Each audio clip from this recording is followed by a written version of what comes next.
Hi, I'm Selina from Annie's Bookstop of Worcester, and I'm here with Rajani LaRocca, who is a children's book author, and she has written middle grade books and picture books. And Rajani, could you please tell everyone what it is exactly that you write? Yeah, I write uh, novels for middle grade readers, and I write picture books for younger readers or maybe also older readers. And I write them in prose, but I also write them in poetry. So some of my novels are in verse, and some of my picture books are in poetry. And I write fiction, and I also write nonfiction. Wonderful. And what do you think draws readers to these kinds of books?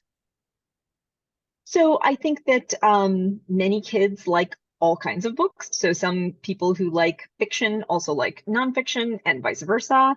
And I think certain stories are really suited to be told in poetry. And as somebody who is Indian American and grew up in this country, not reading a lot of books about people like me, I'm really delighted to be able to write books with Indian American characters in them. That's wonderful too. I'm sure that there are a lot of Indian American children who love seeing themselves in these books. Um, so let's talk about your latest book. Well, you have two of them. One is a picture book and one is a middle grade book. Mhm. Which one would you like to talk about first? We can talk about Mirror to Mirror. I don't think I have it in front of me, but it's back there on my shelf. Right Okay, there. There Mirror you to go. Mirror. Okay, let's talk about Mirror to Mirror. Okay, Yes. so what was the inspiration for Mirror to Mirror? Yeah, And so Mirror to Mirror is a novel in verse told in two points of view. So it's about identical twin sisters named Maya and Chaya who love each other more than anything. And they're both really talented classical piano players. And but Maya has a terrible secret. She's got horrible anxiety that she doesn't want to tell anyone about, especially not her parents. And she feels a lot of guilt and shame about this. But her twin, Chaya, knows all about it. And she realizes that she cannot be the only one trying to help her sister. So when Chaya tries to tell their parents, Maya finds out, stops her, and then stops talking to her. So then Chaya wonders that maybe Maya's anxiety is stemming from the fact that they're so alike and they play the same kind of music. So she changes everything about herself. She changes the way she looks. She puts a pink streak in her hair and she changes the kind of music she plays. So she stops playing classical music and decides to play kind of more popular music and try out for the school musical. But instead of bringing them closer together, it pushes them further apart. And then they go to their music summer camp and they make a bet to switch places. So to pretend to beat each other and play each other's music, and whoever lasts the longest without being discovered gets to decide where they go to high school, which is something that they've been kind of arguing about. So in the process, as you can imagine, they learn a lot about each other, but they also learn a lot about themselves. And the inspiration for this story came from I took a poetry workshop in April of 2020 during the very beginning of the pandemic. And one of the types of poems we learned about was this poem called a ghazal, which is popular in South Asia and the Middle East. And it is often set to music. It's almost always a song and has a refrain, like a repeated phrase, like a song. And so I wrote one inspired by this workshop. And it was about identical twin sisters and one sister lamenting the fact that her sister had changed. And I thought, what in the world? Like, where did that come from? And so then I tried to figure out who these sisters were and how they got to that point. And that is where the story started. wonderful. So what kind of research went into writing this book? So I played classical piano when I was a kid, and so did my own children. So a lot of the musical stuff I kind of knew. But I actually interviewed a bunch of identical twin sisters actually, and Ah, it was really neat to kind of understand that really special relationship that they have. wow, that must have been really fascinating. It was. They were really close to each other, kind of in a way that I couldn't believe, but it was clearly true. So the myths about identical twins really is true. They are true. I mean, I think so. I think some people really do have a very deep connection that's kind of spooky for people who are not in that kind of relationship. And they both of these sets of twins, actually, there were several sets of twins, but they all loved each other very much, but they were also connected to each other even when they weren't near each other, which was very interesting. Ah, is there anything specific that you can tell us that like could they sort of uh figure out what the next thing that their twin was going to say or things like Oh that? yeah, or like they would get each other the same present without intending to, or like they would be apart and one of them was hurt and the other one would feel it. It was spooky stuff. Wow. Yeah. Okay.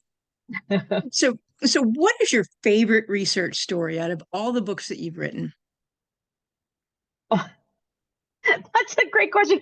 I think honestly, my favorite research story was for my debut novel, Midsummer's Mayhem, because I had to make a lot of recipes and there was a lot of baking going on in my house. So how can you complain about Definitely. So that? you researched recipes. Ah, Yes, okay. yes, I had to create recipes and I had to practice them over and over again, and that was really hard, but it was great. Okay. So what was the biggest challenge that you had in writing and putting out Mirror to Mirror? And how did you overcome that challenge? Yeah, I think that anytime you write a dual point of view book, it is a challenge to make sure that the voices are distinct from each other, but that they also, sound believable and that one is not more endearing than the other. Like we don't want people to hate one character and love the other one. So that's always a tricky thing to do. And originally, one of the characters' voices was going to be in prose and one was in poetry. But then when I turned in my rough draft to my editor, she suggested that they both be in poetry. And I understood why, because it was hard to write back and forth between poetry and prose. And I think it's also hard to read that way. So I changed it, but I was nervous because I was like, I don't want them to sound too similar, even though they're both identical twins and they're writing in poetry or their voices in poetry. But I think through, the structure of the poems and the word choices, I think the voices are pretty distinct. So I'm proud. I worked hard on Wow. Okay. The next question, it's going to be hard. It's like, which character did you love or hate the most while you were writing it, and why? Oh, so I love both the sisters, but you know what? Let's not talk about the sisters because Right. they're both the main characters. So I think, of course, we're gonna love them, right? Yeah. But I actually think that one of the supporting characters, their friend Jay, who one of them really loves, or they both care about this character, but one of them really is good friends with him, and the other sister has kind of grown apart from him and doesn't like him anymore. I really think he's a great character. I really enjoyed writing him. Okay, that's good. That's good. All right, now let's talk about your other book, The Mhm. Cousins. Yes, The summer is for cousins. Okay, this Summer one is I for happen to have on my Cousins. desk. There you go. Ah, okay. Yeah. Okay, so what was the inspiration for that? So actually, my agent asked me to write a summer picture book. He was like, because he loves summer, so he was like, anything, like whatever you're inspired to do, just a picture book that has to do with summer. And so I thought back to my favorite summer memories, and most of them involved being with my cousins in India. When I was growing up, all of our relatives were in India, so every few years we would go, and I would stay several weeks, and we would have so much fun. Um, and the thing is that when you only see people every few years, like obviously you still like you love them and you're connected to them, but I would always feel a little bit nervous at first that they maybe my cousins had changed so much that they had forgotten about me or they'd forgotten all the things we used to do together. And so that's what happens in Summers for Cousins. It's about a little boy named Ravi who every summer they get together with all the cousins, and his favorite cousin is his oldest cousin Dhruv, and he's the only other boy. All the other cousins are girls. And Ravi is afraid, because Dhruv has changed. He's like gotten tall, his voice is deeper, and Ravi is afraid that he's forgotten all the things they used to share, including their favorite flavor of ice cream. So it's all about kind of favorite things to do during the summer, being at the beach and hiking and mini golf and cooking together and all that stuff. But it's also about how that cousin relationship stays strong, even though the cousins themselves grow and change. Oh, wow, that's great. That sounds like fun. I Thanks. remember those days. It's really fun. It's very sweet. Yeah. And then Abi Alwar is the illustrator, and she just did a fantastic job. Just such energetic, fun illustrations, and she drew 15 people in a family, like amazing. She did an amazing job. So the family was big, I gather. Yeah, yeah. It's it's grandma and grandpa and a bunch of, it's the mom and dad and a bunch of aunts and uncles and then 7 cousins. Wow. Right? So Yep, cute. that is great. So for that, did you have to do any research at all for that, or is it all just kind of memories? I think it's a combination of my experience during the summer and also my kids' experiences during the summer with their cousins. And there's a lot of Cape Cod like infused in this book. It doesn't say where they are, but it's it's basically near a beach and a lake, and it's really fun. And there's a lot of ice cream, as you can imagine. There's a lot of ice cream in the summer, so Yep. Especially on the Cape. Yeah. The heat. exactly. Yep. Okay. So what was the biggest challenge in putting out that book? Oh, I mean, I don't know. I think that mainly, honestly, I think the biggest challenge was probably for the illustrator because I like blithely put all these characters into a book and I'm like, yeah, yeah, there's a whole pile of cousins. And the poor illustrator has to like take that on and be like, how do I make each of these people distinct? And she gave them all little backstories that is nowhere in the text. She just thought it up and it just carries through. It's so great. And I think that one of the things that I enjoyed about writing the story is that there's not like a huge conflict. It's just about, having fun with your relatives, but also wondering whether, like wondering whether you wish things were the way they used to be instead of the way they are now. And so it's just, it's really sweet. And, Ravi comes to the conclusion that even though his big cousin has gotten even bigger, he's also gotten bigger. So it's very, very sweet. It's really, really fun. Ah. So um that's really interesting. What kind of relationship did you have with the artist, or did you have any? No, I never met her while she was, until after the book was published. So, um, but she's also Indian American, and she also has memories of time with her cousins and with extended with friends who feel like extended family kind of thing. And that's, I think, one of the things that was so, I guess, surprising about this book is that it is really resonated with a lot of people. I think a lot of people spend time with their cousins during the summer. So you don't have to be Indian American. You don't have to live near the beach. I think people know what it's like to get together with people who you don't usually see, and cousins are like a very special relationship because they're kids who are more than friends, right? They're actually related to you, but they are not your siblings, so you're not annoyed with them all the time because you don't live with them. So it's such a special and fun relationship. And then of course, the whole thing about like what is the favorite flavor of ice cream that they share is just a fun little mystery that kind of goes throughout the story. But yeah, so I mean, it's gotten great, 3-starred trade reviews, and it got to be on the Today Show, Jenna Hager Bush's summer reading Wow. list. So it's been amazing. But I guess I shouldn't be that surprised because summer really is for cousins, for everyone, I guess. It is definitely. So what can we expect from you in the near future? Oh my goodness, I have 4 more books coming this year. Wow. Yes, I have another. So I have a nonfiction picture book called A Vaccine is Like a Memory that is coming on Hmm. June 20th. And so this Ah, is all about the history of vaccines, how they work, and why they're important. very, Love this book. And the illustrator is very Kathleen soon. Pratt. She did an amazing job. And then I have another nonfiction medical picture book called Your One and Only Heart that is coming out on August 15th. And the illustrator is a debut illustrator, Lauren Page Conrad.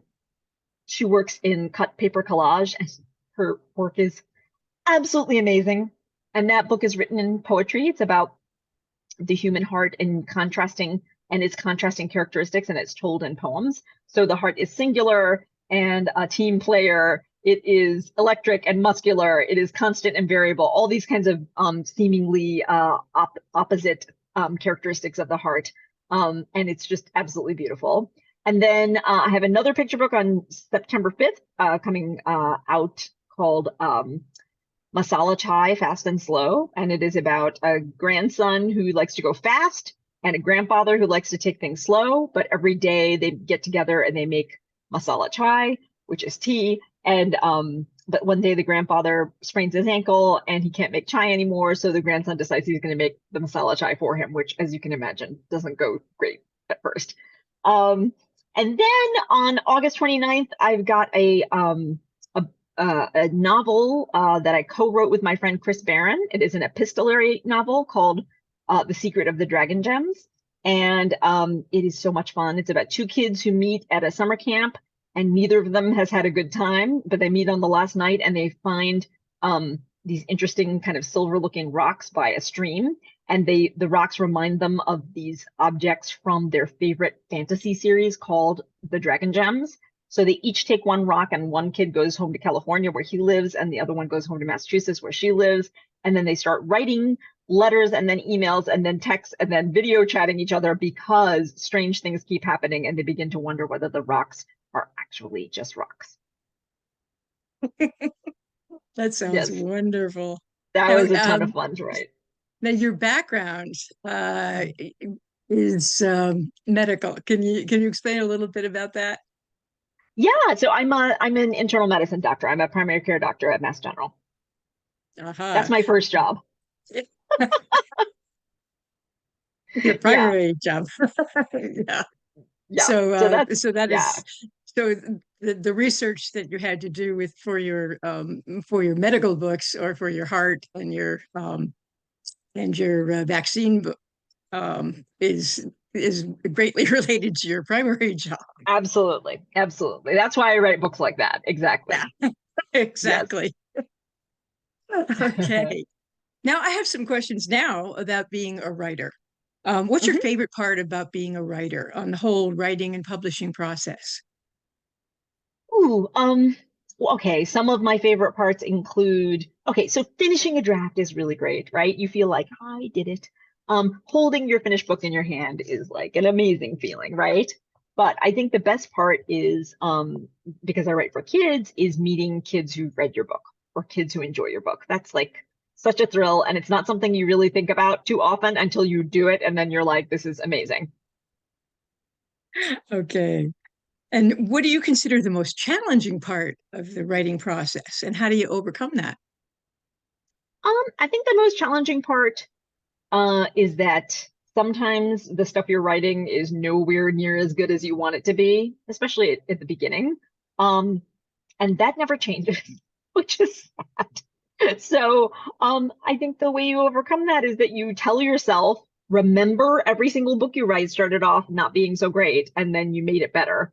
And tricking your brain into not being an editor while you're writing. What do you mean exactly by that? So no judging. There are times when I'm writing a first draft of something, I'm not allowed to judge it. I just set a timer. I say, write, do whatever you want to do, and don't worry about how good or bad it is. Okay, just keep writing and don't rewrite while you're writing, right? Exactly. Okay. So what has been your favorite adventure during your writing career? Oh my goodness. It has to be going to the Newbery banquet in 2022. That was an adventure. Yes. My entire family got to come. That was pretty amazing. Red, White, and Whole won a Newbery honor, and it won the Walter Dean Myers Award. So we went into Washington, D.C., and I gave a big speech at the Walter Awards, and we got to go to the Newbery banquet and be all fancy. And look, on my desk is like my family all fancy at the Newbery banquet. So it was a thrill of a lifetime. Oh, I can imagine. That must have been wonderful. It's amazing. Wow. So, so Red, White, and Whole. Can you just tell us what that was about? Just, since it is a fantastic book. Yeah, so Red, White, and Whole is a middle grade novel. It is also in verse, so it's written in poetry, and it is set in 1983. And it is about a 13-year-old girl named Reha, who feels torn between the worlds of her Indian American parents and her friends at school, who are almost all white. And like any normal American teenager in 1983, she wants to listen to awesome music, wear cool clothes, and go to a middle school dance. But her parents, and especially her mother, feel like she has better things to do with her time. So Reha is struggling with this when she finds out that her mom has been diagnosed with a kind of blood cancer called leukemia, and her whole world is turned upside down. And Reha feels that if she could just be the perfect daughter, the daughter that her parents want her to be, she can somehow save her mother's life. So that is the premise of that story. Wonderful. I can understand why it won. Oh, thank you. Oh, wow. So, what is the greatest lesson that you've learned thus far in your writing career? Mm. I would say not to let other people tell you what you can write. I feel really fortunate. So I think I mean, one reason I've learned this lesson is because I was older. I mean, this is my second career. I was older when I kind of came back to writing and when I started wanting, trying to get published.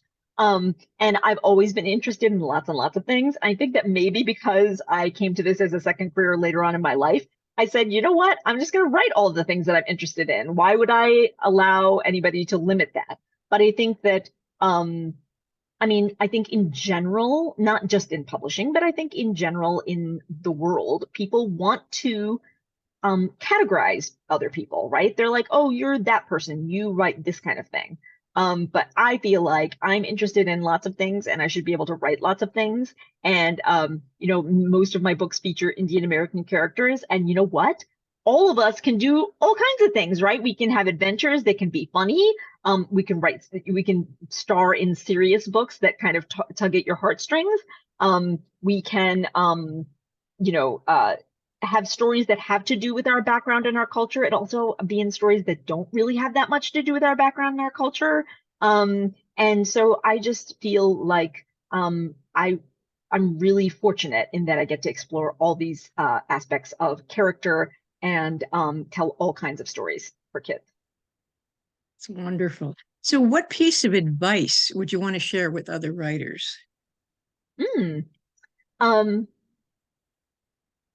so I think that there are kind of two different things going on when you talk about writing and publishing. Those two things, I mean, obviously they have something in common, but they're also separate from each other. Hmm. So for the writing, what I would say is, when you're starting out, keep looking for ways to become better and find a way to finish the project. Many of us have lots of projects that we've started, but we don't ever get to the end. And if you can't finish it, you can't give it to anybody to try and publish, right? So first of all, finish. And then second of all, keep trying to make it better. And so I think that's really hard. It's a hard skill to learn, which is how to know what your story is about and keep the things that are most important to you, but also be open enough to listen to somebody else's feedback, especially somebody whom you trust or who has expertise. So no matter who you are as a writer, you're always going to have somebody, hopefully your editor, possibly your agent, who's going to try and help you improve things. And the way to kind of get used to that and the way to improve that skill is to have great critique partners and learn to listen and learn how to keep what's important to you and to change the things that maybe need to be changed. But then the publishing part, all I would say is write the best thing you can write and then put it out there. That's it. And we're all going to get rejected. We've all been rejected lots and lots of times, and that's okay. That's part of the whole process. But you have to finish the thing. You have to get it out there and try and share it with people who have the ability to publish it or have the ability to help you get it published. And then the rest of it is out of your control. Right. Perfect. Thank you. Mhm. Now, are there any groups, clubs, or organizations that you'd recommend to other writers that might have helped you in your career? Yeah, I mean, I took some classes through Grub Street, which is in Boston. I met some of my critique partners through Grub Street classes. It's a wonderful organization with great classes and a great way to connect to other writers. Another organization that I'm a part of that I love and really helps people, especially people who write for children, is SCBWI, the Society of Children's Book Writers and Illustrators. And we have a really robust New England chapter, and that's another great way to get connected to other writers. Right. Okay. Now I have questions about you as a person. What is one thing that most people don't realize about you? I'm an only child.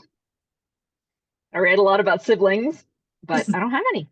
But you've got lots of cousins. I really do. And I am the mother of two, so I know what that sibling relationship looks like.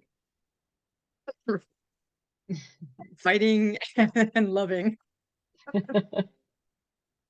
Okay. What question do you wish interviewers would ask, and what would your answer be? Oh my goodness. What do I wish interviewers would ask? I guess I wish interviewers would ask, and sometimes they do, but it's pretty rare. I wish they would ask, what is it you hope that kids get out of your books? And my answer would be that I hope that, through my work as a whole, that children understand that none of us is just one thing, that a lot of times there are all these different parts of us and we wonder how they all go together. We wonder if we have to be different people to different people in our lives. But that one of the nice things about growing up is that you realize that ultimately all of these things make up who we are, and there's a way to harmonize them, and that we don't have to pretend to be somebody different from who we are with different groups, that ultimately we find the people who love us and support us as we are, and we form communities. And so that's what I hope kids get. And so if you like something, like it, don't be embarrassed by it, and if you like 10 different things, keep liking the 10 different things. There's nobody that should tell you to not do that. So that's what I hope that kids get out of my books. Wonderful. Okay. What are your passions when you're not writing, and how do you make time for the things that you love? I'm gonna not count reading because I think that's part of writing. Like you have to read, or you can't be a good writer. But I also think that I love spending time with my family. It's more of a challenge nowadays because my kids are grown up and they don't live with us anymore. And so we have to schedule that time when we get to see them. I love being outside in nature, and I love cooking. So those are my big passions. Wonderful. Now, how do you make time for them? You just have to. You have to just prioritize it, right? And there are times when you do more of one thing and less of another. That's okay. It comes back around. Okay. So what does your writing space look like? And what do you need to have around you when you're writing or editing? So this is my office. So this is what my writing space looks like. There's a window in front of me, and books behind me, and a sofa full of pillows that look like my books. I can see I don't that. need, so this is a joyful space to be in, but I don't need to have any of this here. I've written in all kinds of places. I write in here, I write in my kitchen, I write at the library, I write in coffee stores. I write wherever. And when I first started writing, it was something that I was just doing for me. And so I would just sneak it in whenever I could. I was never too precious about it.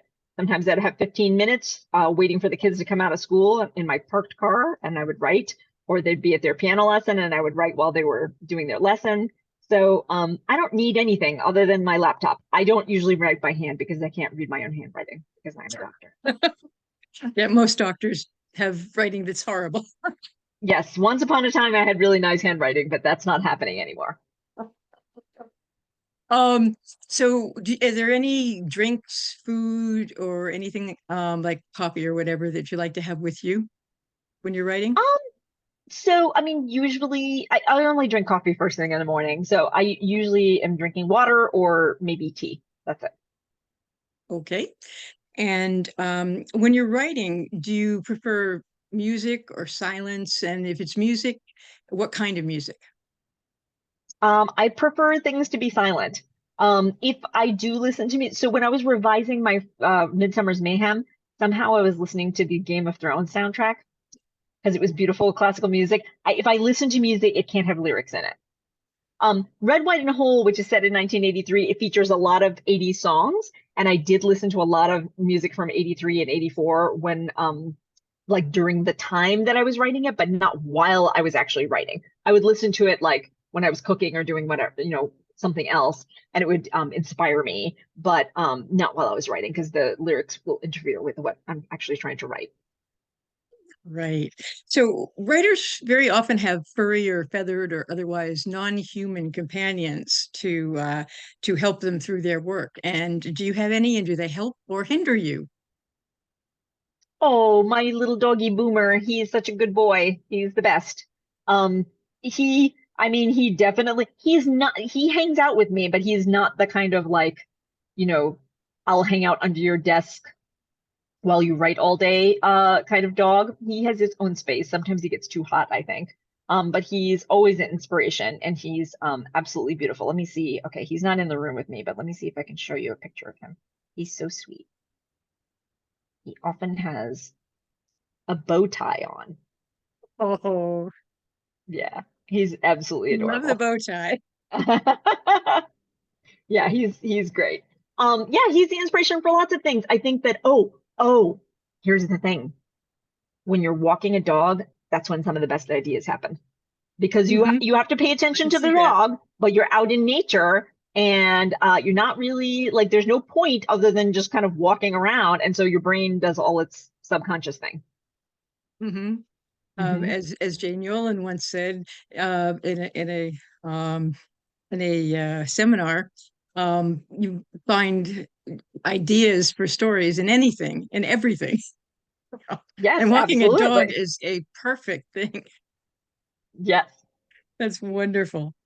Um, how important has the New England setting been to your work? Oh, very much so. So my Midsummer's Mayhem and its companion novel, Much Ado About Baseball, are set in a fictional Massachusetts town of Comedy, Massachusetts, which is suspiciously like my own town of Concord, Massachusetts. Yeah, so there's a lot of New England in there. I mean, everything else is fictionalized, so all the things about Comedy, Massachusetts are a little bit like Concord, Massachusetts, but a little bit different. And but yeah, I mean, I absolutely love living in New England. I've lived here longer than I've lived anywhere else in my life, so this is really home. And I mentioned that Summer is for Cousins is inspired a little bit about by Cape Cod and the trips we took there with our kids when they were younger. Um, yeah, and I love it. And I've been fortunate in that I think that so Red, White, and Whole won the Massachusetts Book Award, and that Midsummer's Mayhem won a Massachusetts Book Award honor. Same with Seven Golden Rings, my first picture book, and and I'll go and come back. My picture book from 2022 is a Massachusetts must read title. So Massachusetts has been very kind to me, and hopefully my books, whether or not they're set in New England, resonate with a lot of New England folks. Great. I just have two more questions for you. One, Mhm. where can people find your work aside from Annie's Bookstop of Worcester? And I have to give a plug for Annie's in every video. Yay, Annie. You can get any of Rajani's books at Annie's if you call us at 508-796-5613, or you can email us at orders@anniesbooksworcester.com. And Johnny, where else can people find your books? You can find them anywhere books are sold, but you can get the most up-to-date information on my website, www.rajanilarocca.com. RajaniLarocca.com. And how do you pronounce your name there? So I'm Oh, sorry, I've been saying Rajani. no, it's fine. It's Rajani. It's Rajani. Rajani. I am so sorry. No problem. Rajani. Ah, okay. One big mistake here. No Uh, worries. so, and my last question is, how can we follow your work and share your awesomeness? Oh, yeah, you can, I mean, you can find me on my website, and then I'm on social media as well on Twitter and Instagram at Rajani LaRocca. Wonderful. Well, thank you so much for joining me in this video. And also, we will be seeing you this Saturday, which is June 10th, 2023, at Annie's Bookstop of Worcester, 65 James Street in Worcester, for a book signing. And we will have your two latest books and other books of yours. So if anybody is watching this and is interested in coming, please come on down. Thank you so much, Rajani. Thank you. This was really fun. It was great. Thanks a lot. And we will be seeing you. Bye. Excellent. Bye.